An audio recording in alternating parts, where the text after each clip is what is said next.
Right, what's going on, guys? Welcome to the video. Now, before we start, I would like to give a shout out to our Patreon and Subscribe Star supporters and everyone who watches, likes and shares my videos. It's been nearly 2 months since my first upload on this channel. The support from you guys has been crazy, so thank you very much. Now, as some of you may know, the Brexit Party MEPs took their seats in Parliament for the EU superstate yesterday, and upon being told to stand for the EU national anthem, they stood but turned their backs, which would be disrespectful if the EU was a nation. But since it's not, they cannot disrespect this so-called national anthem. It's disrespectful to every nation in Europe to even have an EU national anthem, but these fuckpigs could not care about that. We all know the EU wants to become the federal superstate with its own army, controlling the thoughts of every EU citizen. These corrupt rats have picked their friends and cronies to be elected into the top positions and based it around gender, from what I have heard. The new leader openly supports an EU army, which is an absolute joke. Language barriers would get people killed in the fog of war when the shit starts hitting the fan. It makes me glad we are leaving. We don't need to take part in their superstate and help them fund a pointless, half-cocked army. I'll take the British Army every day of the week, thank you very much. Well, the BBC Newsnight programme had one of the Brexit Party MEPs who turned their back on the EU Parliament's little song. Brian Monteith appeared on the show last night to answer questions on the Brexit Party's actions. Of course, being the BBC, it turned into a smear attempt almost instantly. Let's check it out. The Brexit arguments which have ricocheted round Westminster these past 3 years crash-landed in Strasbourg today as the EU Parliament returned for the first time since the European elections 6 weeks ago. It was the two parties that topped that poll in the UK that made all the noise. Brexit Party MEPs turned their backs during the EU's anthem, while Lib Dem MEPs wore yellow bollocks to Brexit t-shirts. So joining us from both sides of those rather colourful scenes, the Brexit Party's Brian Monteith, the Lib Dem MEP Martin Horwood. Let me start with you, Brian Monteith. What on earth did you think that you were doing? Were you told to do this?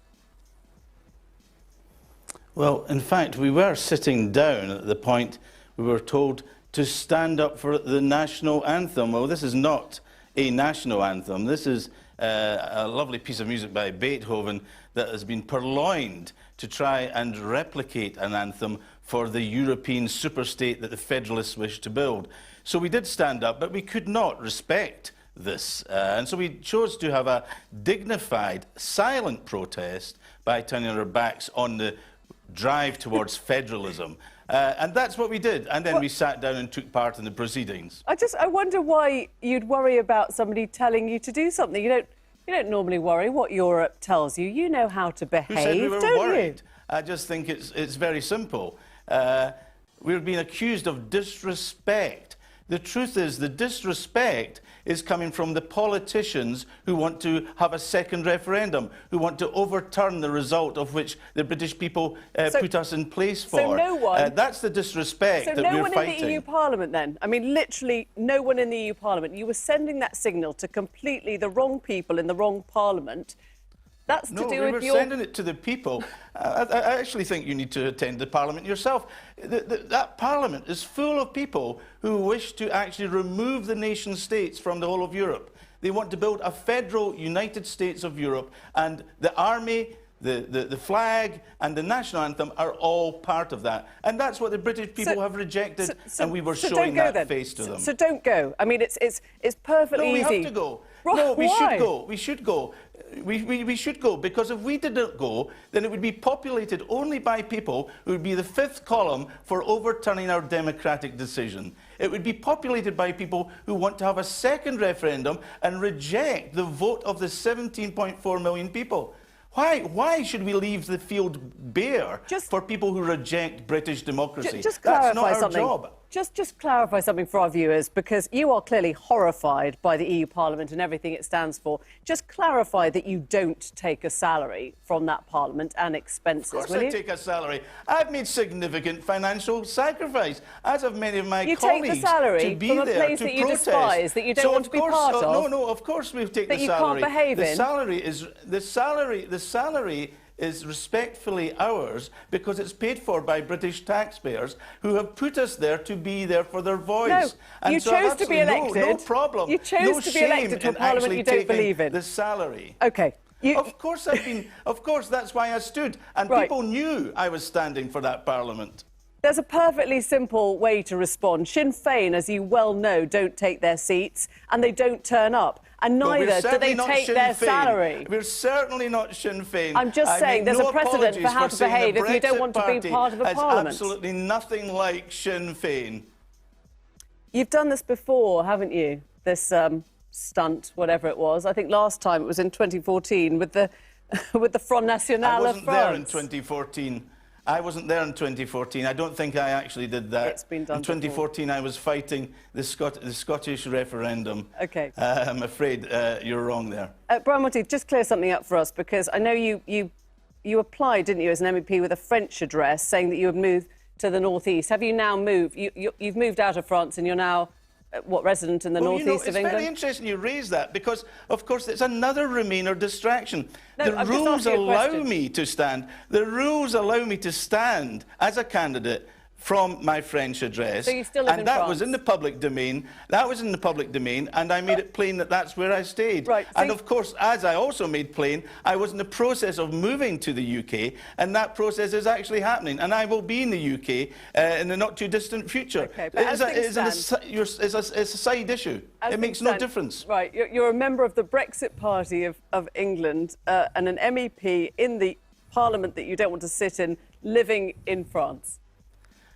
You know, there have been Labour MPs in my area in the North East who've lived in France. There have been Scottish politicians like David Steele who stood for a seat in the European Union, not in the UK. It happens all the time. That happens to be the rules. It is a sidetracked issue from sore losers. Thank you very much, Brian Monteith. So we hear her first question. Was you made to stand and turn your back? Of course insinuating that Nigel Farage and the top dogs of the Brexit Party had made Brexit MEPs turn their backs on the ridiculous idea of an EU national anthem. I'm sure they just decided to do that themselves. As I have said, there is no such thing as an EU national anthem. Brian even calls it out as a tune by Beethoven the EU are trying to use as their national anthem. I wonder what our French, Spanish and German cousins think about these fuckpigs disregarding their national anthems to have an EU anthem. And I'm not talking about the politicians, I'm talking about the actual people of France, Spain, Germany, Holland and everywhere else. The Brexit Party MEP even states they could not respect their little song because the EU is just trying to become a superstate. Their aim is to remove nationalities and just become European national. How can this BBC tart expect anyone who has pride in their country to show respect to it?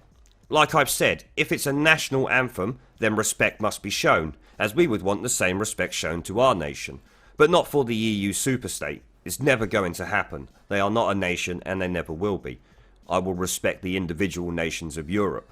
Brian then goes on to talk about being accused of disrespect, but the disrespect is on the Remoaners demanding a second referendum, who want to disregard democracy, much like Emily Matliss, the shitweasel host of this programme.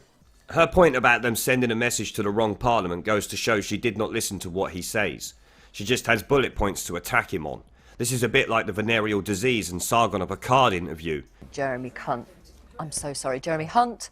I've never said that before in my life. It's usually men who say that. So Brian shuts her nonsense down when he says, I actually think you need to attend the parliament yourself, insinuating she has no idea what she is talking about. The message was to the EU that Britain wants nothing to do with the EU superstate, its army, national lullaby, or any other part of it.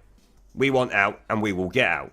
She then tells the Brexit MEPs not to go to the EU Parliament because they don't like the EU, when they was elected by the British public to represent their wish to leave the EU until the 31st of October or whenever it is they actually finish this fucking farce.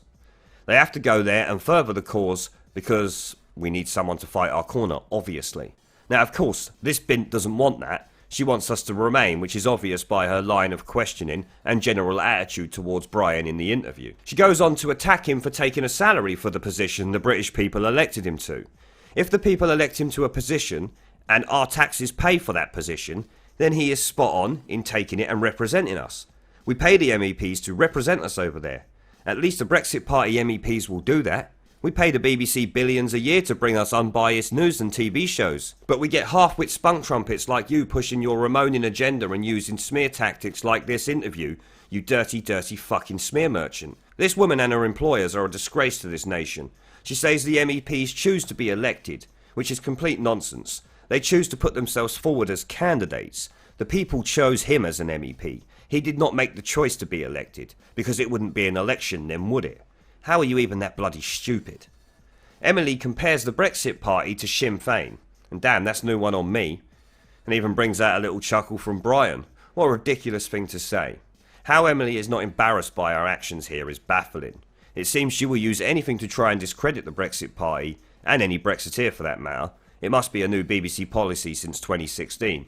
I mean, she then moves on to outright lying when she says Brian has done this stunt before in 2014 with a French political party, when he was actually in Scotland fighting the independence referendum.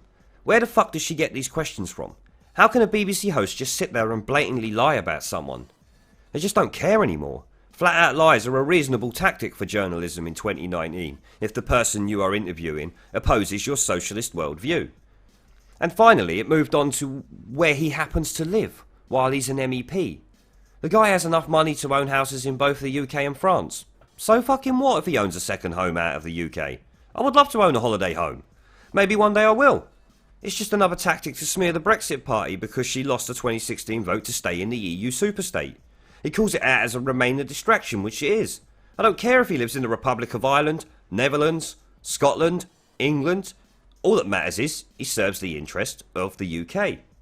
That's it. It only matters that he does his job in the best interest of the British people. This is all the BBC should care about. But no, they are more interested in their political agenda than they are about the British people, the entitled shitweasels. It's fucking ridiculous. Now I'm going to leave it there before I end up going off on a massive tangent because it's really annoying. Let me know what you guys think down in the comments section below. Leave a like, subscribe and share this video as it helps the channel a lot. And I will see you all in the next one.